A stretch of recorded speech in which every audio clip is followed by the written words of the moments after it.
Hello and welcome to Big Orbit Games unboxing video of the latest Star Wars X-Wing Wave 7 release, the Hound's Tooth, new large ship for the Scum and Villainy faction. So this ship is iconically used by Bosk, and it's just adding a new large ship to the Scum and Villainy lineup, something a bit more unique to them.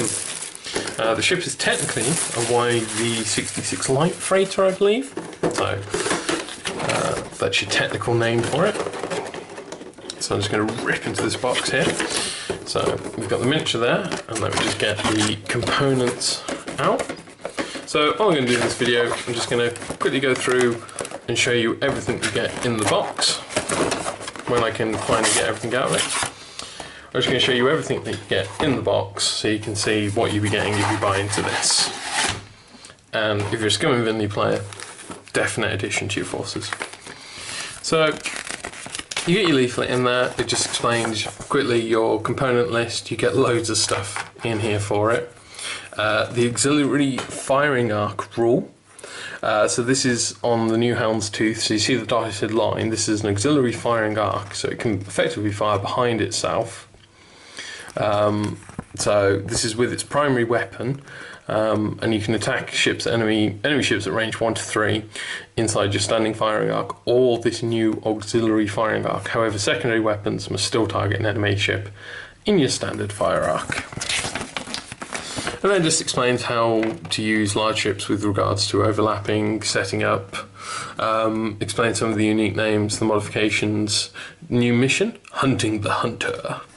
So that'll be fun for those of you who go through these missions. We also have how you deploy the Nashta Pup. So this is quite unique to the Hound's Tooth. So this is used by the Hound's Tooth title, which we'll go through later, and it allows you to deploy as a Z95 Headhunter. Now the only catch being you have to already own a Z95 Headhunter. This unfortunately doesn't come with a Headhunter. So it's the first time that you're going to need an extra ship if you want to use that, but we'll go cross that when we get there. And then we also have the maneuver dial. So you can see there, maneuverability increases as it goes up the ranges. It hasn't got anything really tight down the bottom. It does, however, have the zero ability, which we've only seen on the Lambda before. So as a stress, it can remain in place. And again, it can do tight twos for red maneuvers as well. So that's just the list of stuff. However, that's not what you're here to see. You're here to see what's in here.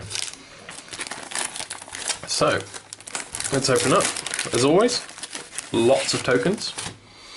So you get your double-sided chip tokens in there for the different versions of the Hound's Tooth. This is Bosk's and Moralo Eval. 3166 for the stats.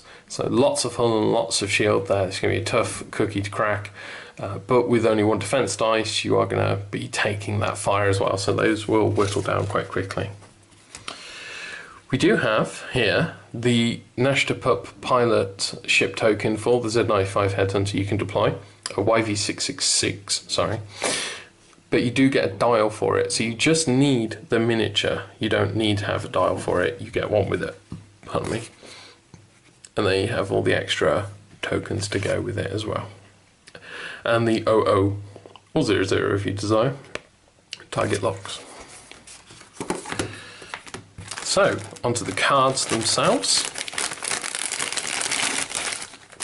So I'll start with the pilot cards first. So we have Bosk, the one who flies the Hound's Tooth.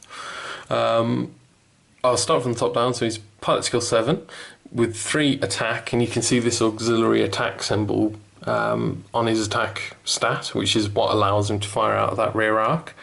And his ability is when you perform an attack that hits before dealing damage, you may cancel one of your crit results to add 2 damage. This can be very useful if you're trying to finish off a ship. You know, you just get that final hit through and you just need the damage. You don't need a critical result. You need to guarantee that kill.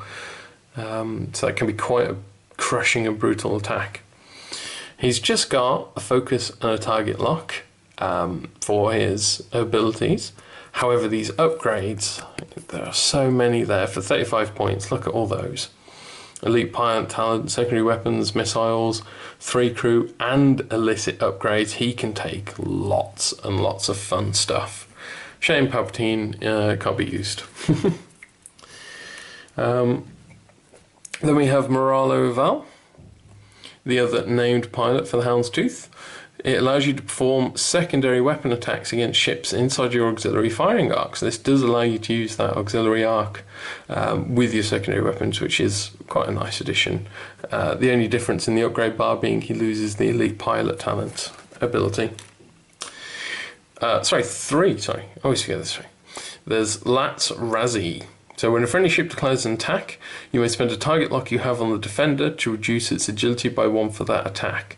Against other large ships, this can pretty much mean that they're rolling no defense dice against your attack. So you can try and hopefully get that damage through. They're not going to luckily roll that 1 evade that they need to stay alive. Then we have the Trandoshan Slaver and then the Natasha Pup pilot card. So when you deploy the Z95 Headhunter from the Houndstooth, it deploys with this pilot card, and it says you have the pilot skill and ability of the friendly destroyed ship equipped with the Houndstooth upgrade. So you get to keep your pilot skill and ability, hence the asterisk on there. However, it does have the standard Z95 Headhunter loadout. And it's just reference cards for the iron tokens and for the boost action. So onto the little upgrade cards. So Lone Wolf we've seen before, it's a reprint. We saw it from originally, as you can see in the artwork, the Slave one. And it just means when attacking or defending either no other friendly ships at range 1 to 2, you may reroll one of your bank results. Used quite a lot in the tournament scene because it's very useful to have those rerolls, especially in dual big ship lists. With the new Crack Shot, this is an elite pilot talent for just 1 point, and when attacking a ship inside your firing arc, you may discard this card to cancel one of the defender's evade results. So this just helps you get that damage through, stopping them using one of their evades. It only costs a single point, however is also only a single use. Then upside down, we have Stay on Target, another reprint. When you reveal a maneuver, you may rotate your dial to another maneuver with the same speed. Treat your maneuver as a red maneuver, however, so this can cause stress on you, but does allow you to stay on target. The Heavy Laser Cannon, much beloved secondary weapon upgrade. 4 dice at range bands 2 to 3, and after rolling the attack dice, all your crits become hits. So you can't cause criticals with a Heavy Laser Cannon, unless, of course, you've got a way to modify or re-roll them after you've rolled. Then we have Bosk himself, so scum only. He's a crew member, and after you perform an attack that does not hit, if you're not stressed, you must receive a stress token, but then you can assign a focus token to your ship and get a target lock on the defender. So taking that stress seems quite worth it to get that focus token and target lock on the defender. We have the K4 security droid. After executing a game maneuver, you can acquire a target lock, and target locks are always useful to give you those rerolls when you need them. We have the Outlaw Tech, so this is a limited upgrade.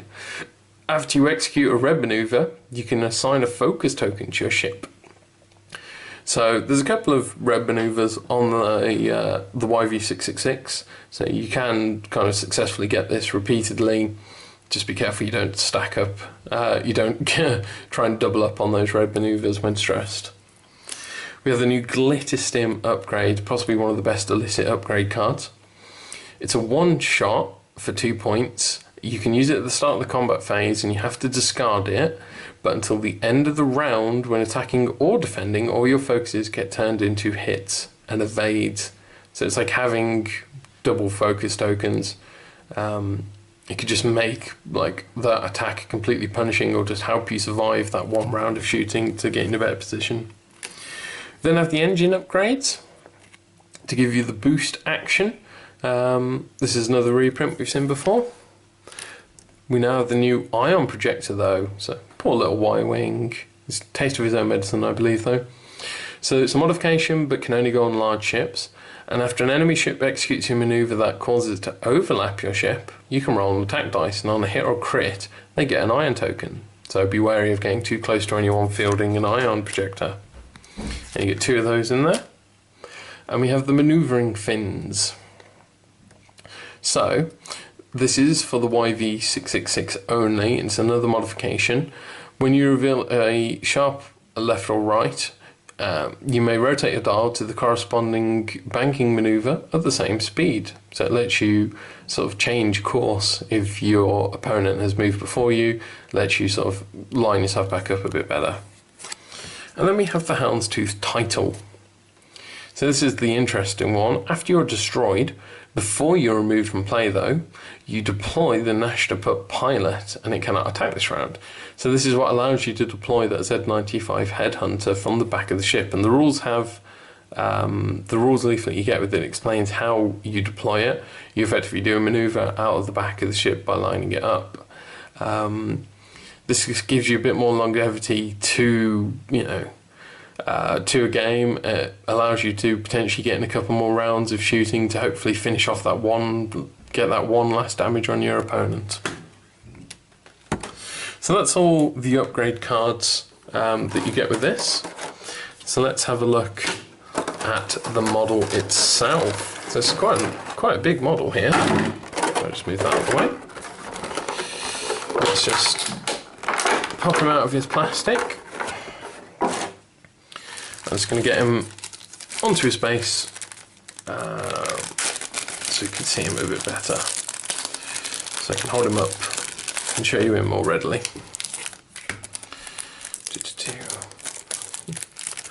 That'll be a moment. So 1, 2, and finally 3.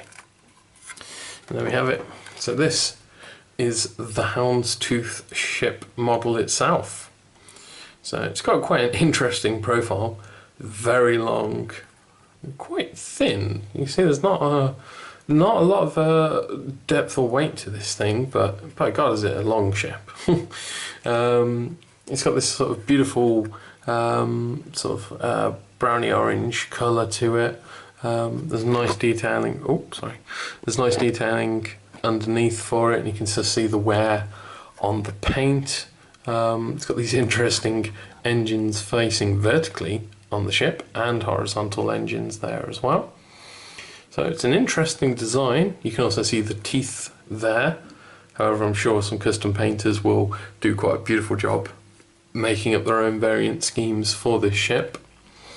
It kind of reminds me like of a Jawa sandcrawler. I don't know if that's the intention behind it, but it is kind of what it looks like because of the colour and that sloped front on it. But yes, it's quite a cool looking ship, I think. Interesting to see this flying across the board towards you, especially with this auxiliary firing arc it can fire out of. It's not quite the same as having a 360 turret. It still does have blind spots, but it means if you are trying to chase it down, you can still get those shots off on you. And there we go. That is everything in the Houndstooth expansion from Wave 7. So overall, cool new large ship for the Scum and Villainy faction. You get loads of upgrades with it, so there's lots of ways to customize it, make it sort of your own one. The Nashtaput pilot, where you get to fly off in a Z95 if you've been destroyed, is a really cool and interesting upgrade to have. Of course, your opponent will see it, but it just gives you that extra bit of life, like I said, to hopefully get in those last bits of damage and secure victory for you. Just gives you that extra chance. And there we go. That is everything. So remember, everything you see in here you can buy on our website, bigorbitcards.co.uk, as individual components. Remember to like and subscribe. Join us for more videos in future. I'll be unboxing the rest of Wave 7 as well. So I hope you've enjoyed watching. See you next time. Bye.